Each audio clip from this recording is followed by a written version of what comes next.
बिस्मिल्लाहिर्रहमानिर्रहीम। अस्सलाम वालेकुम स्टूडेंट्स, कैसे हैं आप लोग? ठीक ठाक होंगे, खैरियत से होंगे। आज के इस लेक्चर में हम एक्सरसाइज 1.3 स्टार्ट करेंगे मैथमेटिकल मेथड की। उसका क्वेश्चन नंबर 1 का फर्स्ट पार्ट है show that e⁻g is never zero. First part है स्टूडेंट, हमने शो करना है show that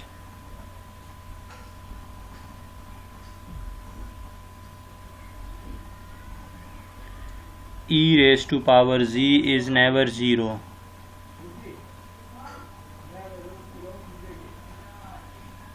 e⁻g is never zero.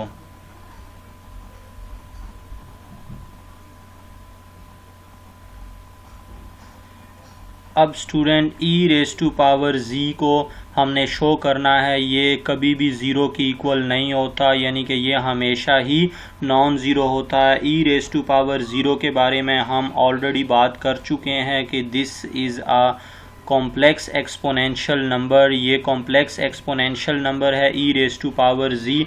अब इसको हमने मैथमेटिकली कैसे शो करना है कि ये नेवर ज़ीरो है। स्टूडेंट, हम e⁻g का मल्टीप्लिकेटिव इन्वर्स अगर फाइंड आउट कर लेते हैं और अगर इसका मल्टीप्लिकेटिव इन्वर्स एग्जिस्ट करता है तो ऑब्वियस बात है e⁻g will be never equal to zero. क्योंकि ज़ीरो का कभी भी मल्टीप्लिकेटिव इन्वर्स एग्जिस्ट नहीं करता। इसलिए हम इसका मल्टीप्लिकेटिव इन्वर्स अगर फाइंड आउट करने में कामयाब हो जाते हैं तो हमारा रिज़ल्ट शो हो जाएगा कि e⁻g इज़ नेवर ज़ीरो। अब क्या करना है हमें? Consider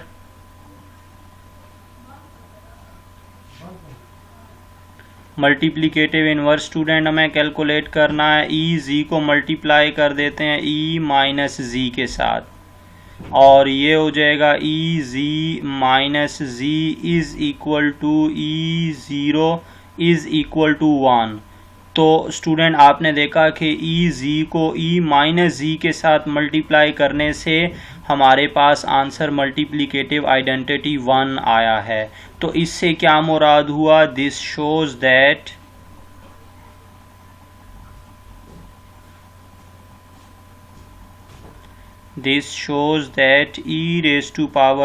e⁻g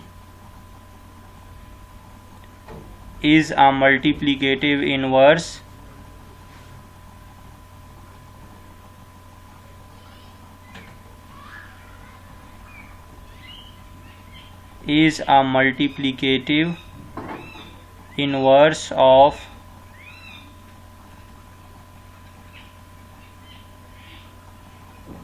e⁻g. So e⁻g is never zero, क्योंकि स्टूडेंट इसका इन्वर्स जो है वो एग्जिस्ट कर गया मल्टीप्लिकेटिव इन्वर्स, तो इसलिए ये कभी भी ज़ीरो की इक्वल नहीं होगा। अगर ये ज़ीरो हो सकता तो फिर इसका मल्टीप्लिकेटिव इन्वर्स भी एग्जिस्ट ना करता, क्योंकि ज़ीरो का मल्टीप्लिकेटिव इन्वर्स स्टूडेंट एग्जिस्ट नहीं करता है। अब नेक्स्ट सेकंड पार्ट पर मूव करते हैं। क्वेश्चन नंबर 1 का सेकंड पार्ट है स्टूडेंट, हमें शो करना है e⁻g modulus is equal to 1। हमें e⁻g का जो है वो मॉडुलस कैलकुलेट करना है और उसका आंसर 1 आना चाहिए। अब हम इसकी लेफ़्ट हैंड साइड कंसीडर करते हैं स्टूडेंट्स और उसको राइट साइड के इक्वल प्रूव कर देंगे। अब लेफ़्ट हैंड साइड इसकी इक्वल है e⁻g मॉड। अब स्टूडेंट, हम इसके ऊपर जो है वो फॉर्मूला अप्लाई कर देंगे, आयलर फार्मूला,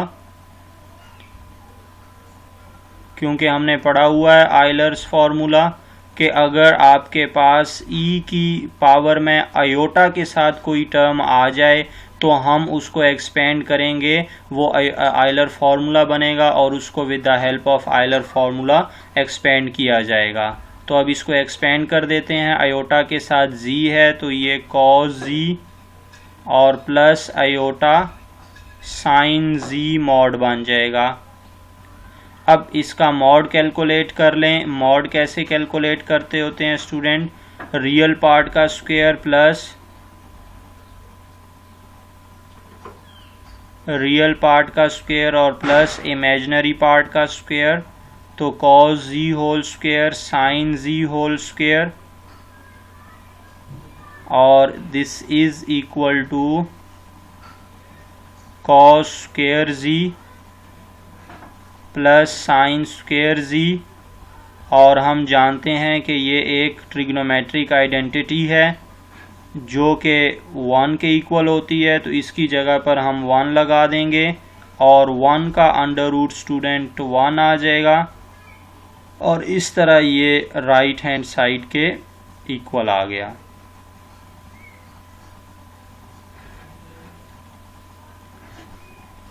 अब नेक्स्ट स्टूडेंट हम थर्ड पार्ट सॉल्व करेंगे। थर्ड पार्ट में हमें शो करना है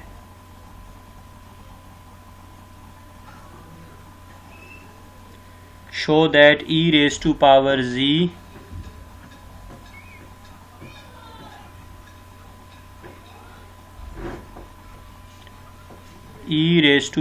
z is equal to 1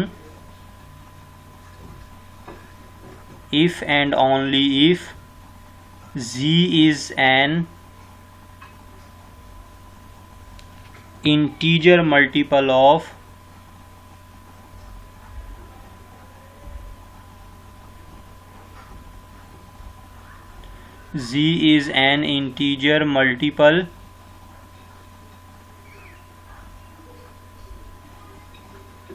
integer multiple of 2 pi iota। अब स्टूडेंट हमारे पास इफ़ एंड ओनली इफ़ आया, इसका मतलब पहले हमने सपोज करना है कि ई जी 1 के इक्वल है और शो कर देंगे कि जी जो है वो हमारा 2 पाई आयोटा का इंटीजर मल्टीपल है। फिर उसके बाद हमें रिवर्स भी सपोज करके अब प्रूव करना है। हम रिवर्स सपोज करेंगे, कन्वर्सली सपोज करेंगे कि z जो है वो इंटीजर मल्टीपल है, और फिर हम शो कर देंगे कि e g is equal to 1। अब पहले स्टूडेंट हम सपोज कर लेते हैं, लेट अस सपोज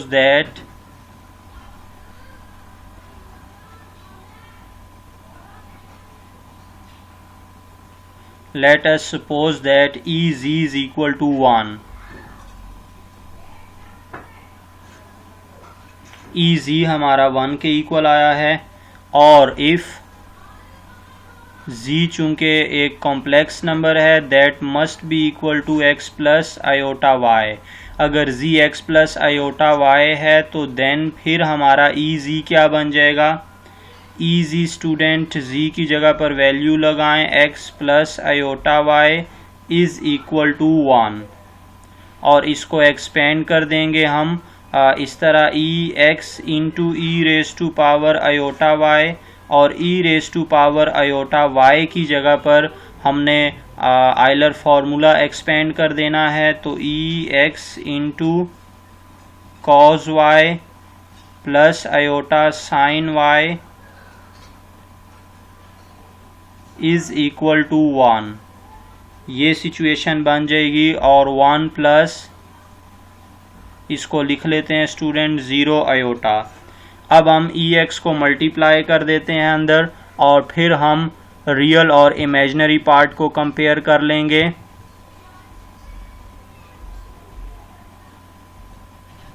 अब ई एक्स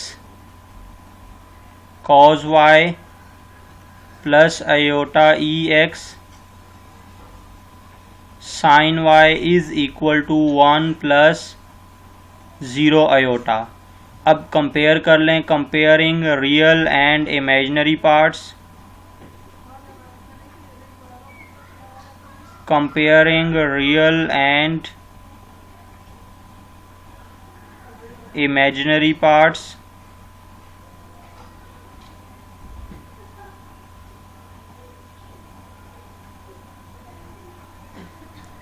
तो हमारे पास क्या बन जाएगा, e x cos y is equal to 1, इसको इक्वेशन 1 कह दें स्टूडेंट्स, और उसके बाद e x sine y is equal to 0, इसको आप इक्वेशन 2 कह दें। अब हमने इन दोनों इक्वेशन को स्टूडेंट सॉल्व करना है, और हमारा जो टारगेट है स्टूडेंट वो हमने z को 2 पाई आयोटा का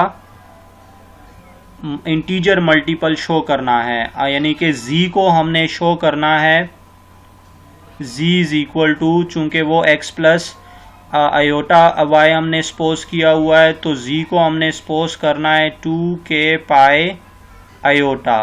तो अब अगर आपने z is equal to x plus iota y को इसके इक्वल शो करना है, तो इसका मतलब x को 0 शो करना पड़ेगा और y को इक्वल शो करना पड़ेगा कि ये 2k पाई के इक्वल है। तो अब हमने स्टूडेंट यही काम करना है कि अब हम इक्वेशन 2 को पहले सॉल्व करते हैं फ्रॉम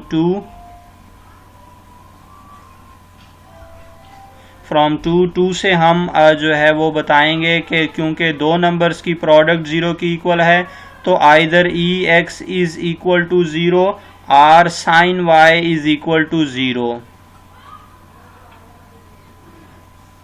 अब स्टूडेंट ई एक्स तो 0 के इक्वल नहीं हो सकता, सिंस ई एक्स 0 नहीं हो सकता। अगर ई एक्स 0 हो गया तो ये हमारी इस इक्वेशन की सारी आपके पास जो है वो राइट लेफ्ट हैंड साइड पर इफ़ेक्ट पड़ जाएगा, और आप जो है वो मतलब कि अगर ई एक्स 0 हो गया तो आपका जो ई रेस टू पावर z है वो जस्ट आयोटा y बच जाएगा, जबकि हमें e raise to power z given है और z का रियल पार्ट भी मौजूद है। इसका मतलब कि ई एक्स 0 नहीं हो सकता है, और ई एक्स कभी 0 हो भी नहीं सकता है, क्योंकि अगर x की आप मिनिमम वैल्यू 0 लगा देंगे तो ये 1 आ जाएगा।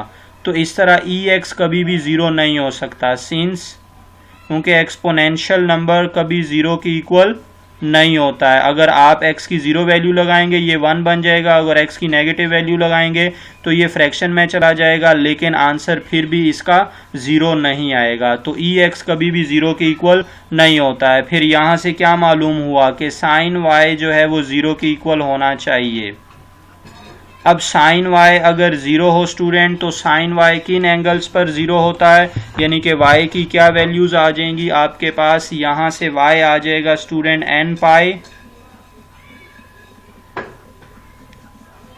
हमारा जो y साइन होता है वो पाई के ऊपर 0 होता है, यानी कि पाई के तमाम इंटीजर मल्टीपल के ऊपर ये 0 होता है। अब n हमारा इंटीजर है where n belongs to z,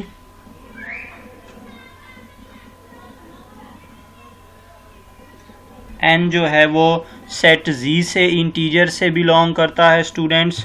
अब यही वैल्यू हमने 1 में लगा देनी है, e x cos y is equal to 1 में लगा देंगे स्टूडेंट्स। तो ये हमारे पास क्या बन जाएगा, put in equation 1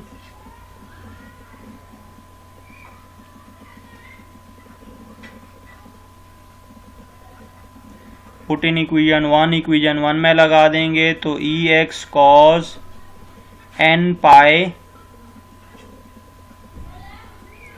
is equal to 1। अब cos n पाई स्टूडेंट हमेशा आपके पास जो है वो, यानी कि अगर इसको हम cos n पाई है तो इसको अब हम जो है वो -1 रेस टू पावर n लिख देंगे। ई एक्स cos n पाई आपके पास हमेशा किसके इक्वल होगा, -1, यानी कि इसको स्टूडेंट हम लोग जो है वो किस फॉर्मूला से लिखेंगे कि ये -1 रेस टू पावर n के इक्वल है। cos n पाई हम इसको लिख सकते हैं cos pi raise to power n is equal to 1। E x cos pi raise to power n. Student cos n pi जो है वो cos pi raise to power n के इक्वल होता है, यानी कि आपके पास कॉस की पाई के ऊपर जो वैल्यू है, लेट्स से अगर इसको मैं यहाँ पर जनरल फॉर्म में लिखूँ तो कॉस के पाई आपके पास हमेशा cos pi raise to power के इक्वल होता है, यानी कि अगर आप कॉस पाई कंसीडर करेंगे तो आपके पास ये -1 हो जाएगा, और अगर आप कॉस 2 पाई कंसीडर करेंगे तो ये cos pi raise to power 2 होगा और ये 1 बन जाएगा। तो इस तरह ये रिज़ल्ट हमारे पास लाई करता है, ये रिज़ल्ट मौजूद है, इसलिए मैंने कॉस एन पाई को cos pi raise to power n लिख दिया इसको। और फिर ई एक्स कॉस पाई की वैल्यू -1 होती है, तो -1 raise to power n is equal to 1 के इक्वल हुआ। अब यहाँ से स्टूडेंट अगर आप देखें तो हमारी राइट हैंड साइड जो है वो किसके इक्वल है, वो पॉजिटिव नंबर है। राइट हैंड साइड 1 है तो राइट हैंड साइड जो है वो 1 के इक्वल है। तो since right hand side of above equation is 1 greater than 0, that means positive। 1 है और वो ग्रेटर देन 0 है, इसका मतलब पॉजिटिव है। तो अब स्टूडेंट इससे क्या मुराद हुआ कि अगर राइट हैंड साइड पॉजिटिव है तो लेफ्ट हैंड साइड पर दोनों टर्म्स जो है वो मल्टीप्लाई हो रही हैं, तो इसका मतलब इन दोनों टर्म्स को क्या होना पड़ेगा, इन दोनों टर्म्स को जो है या तो दोनों को पॉजिटिव होना पड़ेगा या दोनों को नेगेटिव होना पड़ेगा, क्योंकि दोनों को ही पॉजिटिव बनना है। तो उस केस में अब हमारे पास जो है वो ई एक्स तो कभी नेगेटिव हो नहीं सकता है, ई एक्स तो पॉजिटिव होगा, तो इसलिए -1 को भी पॉजिटिव होना पड़ेगा। तो इसलिए फिर लेफ्ट हैंड साइड को भी पॉजिटिव होना पड़ेगा, और इसके लिए left hand side must be positive. और हमें मालूम है कि as e raise to power x हमेशा ग्रेटर देन 0 होगा, पॉजिटिव होगा, तो फिर अब जो -1 रेस टू पावर एन है स्टूडेंट, वो आपके पास किन वैल्यूज़ के ऊपर जो है वो पॉजिटिव बन सकता है, क्योंकि -1 रेस टू पावर एन को भी पॉजिटिव बनना पड़ेगा। Positive into positive must be equal to positive. तो फिर क्या होगा, -1 raise to power n is greater than 0 is possible only for even integer. आपके पास इवन इंटीजर के लिए ये पॉसिबल है, ओनली फॉर इवन नंबर्स। ये इवन नंबर्स के लिए पॉसिबल है, तो फिर इसका मतलब n को क्या होना पड़ेगा स्टूडेंट, इवन होना पड़ेगा। तो लेट n को सपोज कर लेते हैं, इवन को कैसे लिखेंगे, 2 इंटू के, और where k belongs to z। k जो है वो z से बिलोंग कर रहा है। तो अब हम ऊपर इस एक्सप्रेशन में लगा देंगे -1 रेस टू पावर 2 के, तो ये स्टूडेंट क्या बन जाएगा, अब हमारे पास आप ऊपर n की जगह पर लगाएंगे 2k e x into -1 raise to power 2k is equal to 1। अब ये तो पॉजिटिव 1 हो जाएगा, तो e x into 1 is equal to 1, और e x is equal to 1। अब स्टूडेंट्स आप मुझे बता सकते हैं कि ई एक्स कब जो है वो 1 के इक्वल हो सकता है, when x is equal to 0, जब x हमारा क्या हो जाएगा, 0 के इक्वल हो जाएगा। तो इससे मुराद क्या हुआ, that means x is equal to 0, और y हमने क्या कैलकुलेट किया हुआ है, and y is equal to n pi था स्टूडेंट, लेकिन चूंकि n को हमने 2 के ऊपर सपोज किया हुआ है, तो इसलिए ये बन जाएगा 2k पाई। तो अब यही स्टूडेंट मैंने आप लोगों को पहले भी बताया कि अगर z को हमें पाई का इंटीजर हमें टू पाई का इंटीजर मल्टीपल बनाना है तो उसके लिए x को 0 होना पड़ेगा और y को 2 पाई 2 के पाई होना पड़ेगा। तो वही काम हुआ, x 0 हो गया और y 2 के पाई के इक्वल हुआ। अब हम अपने जो है वो नंबर z में लगा देते हैं ये वैल्यूज़ और उसको शो कर देंगे कि वो integer multiple of 2 k pi हो जाएगा। Hence z is equal to x plus iota y, x की जगह पर 0 और आयोटा y की जगह पर 2 के पाई। तो z is equal to 2 k pi iota और where k belongs to z, k student z से बिलोंग करता है। तो इससे क्या मुराद हुआ कि z हमारा जो है वो इंटीजर मल्टीपल है 2 पाई आयोटा का। Shows that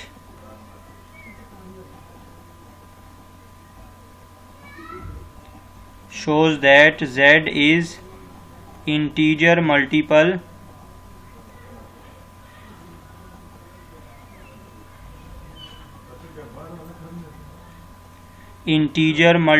of 2 pi iota. अब नेक्स्ट स्टूडेंट हमें कन्वर्स जो है वो इसको सॉल्व करना है, यानी कि हमारा EZ जो है वो 1 के इक्वल है और हमने फिर शो करना है, बल्कि सॉरी हमारा जो z है वो 2 के पाई आयोटा के इक्वल है और हमने EZ को 1 के इक्वल शो करना है। तो अब now conversely let z is equal to 2 k pi iota where k belongs to z। तो फिर क्या हो जाएगा, now e raise to power z, इसमें आप ये वैल्यू लगा दें 2 के पाई आयोटा और फिर इसको स्टूडेंट हम आइलर थ्योरम के ज़रिए से लिख देंगे cos 2 k pi plus iota sign 2 k पाई। इसको लिखा आइलर थ्योरम के ज़रिए से cos 2 k pi plus iota sign 2 k पाई, और अब cos 2 के पाई 1 के इक्वल होगा और साइन 2 के पाई स्टूडेंट 0 होता है। तो e raise to power z is equal to 1 के इक्वल हमने शो कर दिया। उम्मीद करता हूँ ये क्वेश्चन आप लोगों को समझ आ गया होगा। अगर इसमें कोई कन्फ्यूजन होती है तो आप मुझे कांटेक्ट कर सकते हैं, आप कमेंट बॉक्स में मुझे बता सकते हैं। अगर ये वीडियो आप लोगों को पसंद आई है तो हमारे चैनल को लाइक करें, सब्सक्राइब करें, शेयर करें, दोस्तों के साथ भी ज़रूर इसको शेयर करें और घंटी का बटन भी दबाते जाएं। अल्लाह हाफिज़।